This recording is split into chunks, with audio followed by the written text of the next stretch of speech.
The question isn't just whether Fury can win, but how he fights will determine if he survives the masterful Ukrainian technician. Here's the harsh reality. If Fury follows the Kronk style, over-aggressive, high-pressure, power hunting, he risks walking straight into Usyk's traps. Usyk thrives against reckless opponents, and round 9, the same round he dismantled Anthony Joshua, could spell disaster for Fury again if he doesn't adapt. Or maybe John Fury will come out to scream at him this time. This fight isn't just about brawn versus brains. It's about strategy versus ego. Fury needs to box smart for 8 rounds, conserve his energy, and only then shift into a rough, knockout-driven pace starting from round 9. Otherwise, Usyk's elite counterpunching and timing could deliver Fury's first brutal knockout loss. But can Fury suppress his natural instincts and resist the urge to bulldoze forward? Or will he gamble it all on raw power and fall into Usyk's trap? This isn't just a battle of fists. It's a chess match with legacy-defining stakes. Fury's Kronk instincts could lead to a quick good night, while Usyk is poised to prove, once again, why skill and strategy reign supreme. The world's watching, and one wrong move could end Fury's reign for good. Please watch till the end of this video as we break down the possible final surprise boxing may give us in 2024. Oleksandr Usyk against Tyson Fury. Incredible 2 rounds. That right uppercut. What a shot, and he felt that Usyk. The first fight shocked the world.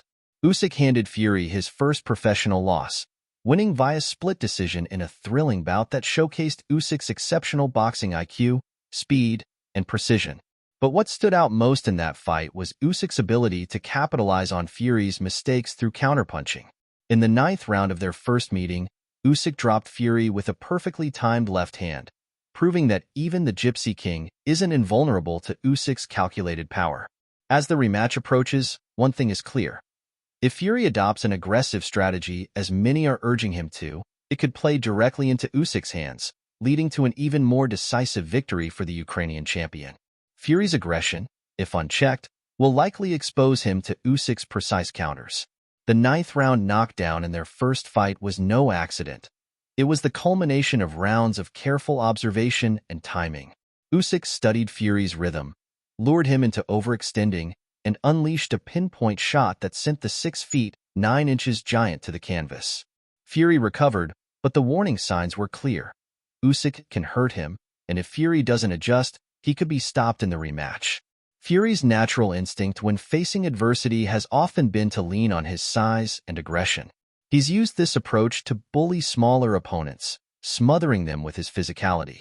Just ask Deontay Wilder. Aside from the brutal beating, Tyson bullied him and made him look like nothing. The same with Derek Chisora and Dillian Whyte until Tyson met the Giant Stone and Francis Ngannou, who refused to be bullied. And Usyk is not the type of fighter to be intimidated or overwhelmed. In their first fight, Usyk repeatedly slipped Fury's jabs and punished him with sharp counters to the body and head. By the later rounds, Fury's frustration was evident as he struggled to land clean shots. His aggression left him vulnerable to Usyk's counters, and this pattern will likely repeat if Fury chooses to fight on the front foot in the rematch.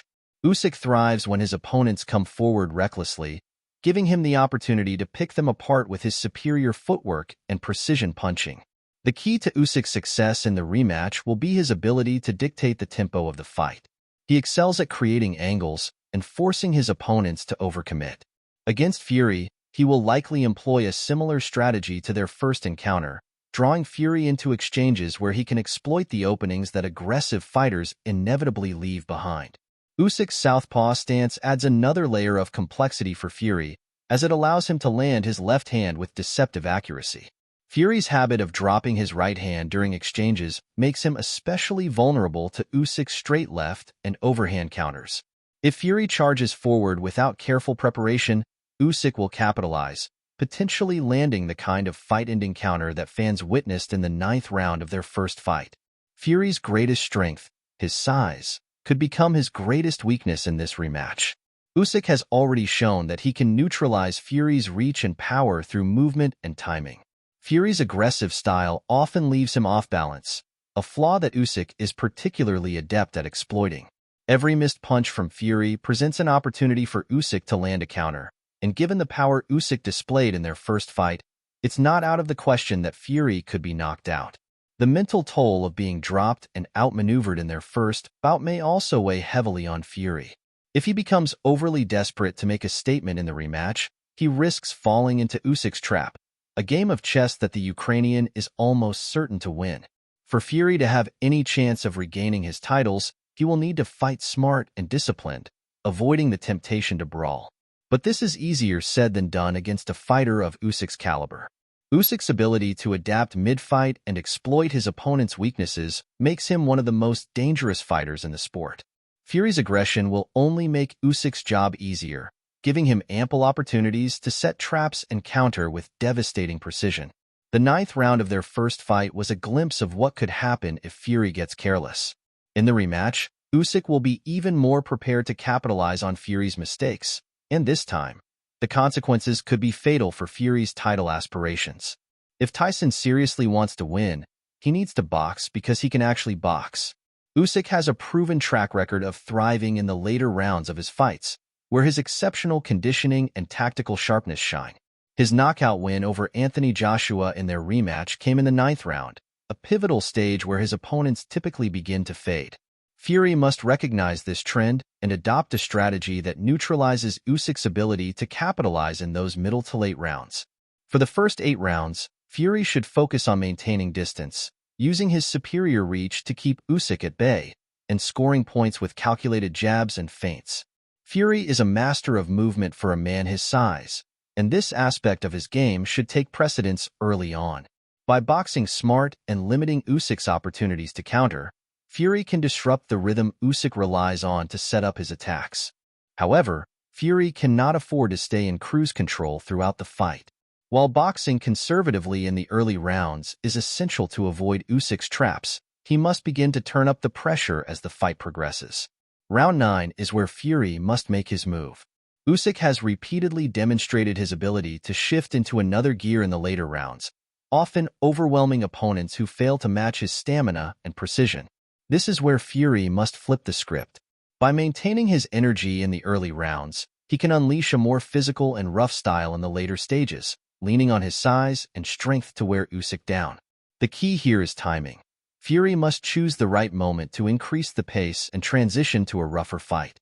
From the 9th round onward, Fury needs to punch with the intention of ending the fight. This doesn't mean abandoning strategy for recklessness, but rather committing to his shots with a knockout in mind. Fury's power, when unleashed in the right moments, is devastating. But the delivery of this power must be carefully calculated. Usyk is a master of countering opponents who telegraph their punches or overextend, so Fury must disguise his power shots behind feints and jabs to prevent Usyk from exploiting openings. By combining his natural strength with his boxing IQ, Fury can create opportunities to land the kind of fight-ending punches that Usyk has rarely encountered. The Kronk style, often associated with relentless aggression and a high-output offensive approach, would be a dangerous choice against Usyk. Usyk thrives when opponents come forward recklessly, using their momentum against them with his precise counterpunching. Fury attempting to Kronk his way to victory would likely play directly into Usyk's hands, increasing the risk of Fury getting caught with a clean counter. A quick goodnight becomes a real possibility if Fury abandons patience in favor of an all-out assault. Instead, Fury must use his size and strength strategically, leaning on Usyk in the clinch and wearing him down gradually without leaving himself vulnerable to counters. The blueprint for Fury's success lies in blending his natural advantages with disciplined execution. He must box Usyk for 8 rounds, focusing on controlling the pace and avoiding unnecessary risks. Then, in round 9, Fury needs to turn up the heat, using his size to rough Usyk up and his power to go for the knockout. This shift must be calculated and purposeful, catching Usyk off guard and preventing him from settling into the rhythm that usually leads to his late-round triumphs. Ultimately, the rematch between Tyson Fury and Oleksandr Usyk is shaping up to be another classic. Fury has the size, strength, and heart to make it competitive, but Usyk's counterpunching ability and ring IQ give him a clear edge. If Fury fights recklessly, as many are urging him to do, he will likely walk straight into Usyk's traps. And if Usyk lands another perfectly timed counter, it could very well end with Fury on the canvas, and this time, he might not get back up. But what do you think? Do you see Tyson Fury reclaiming his bout, or will Usyk end Tyson Fury this time around? Let me know in the comments section.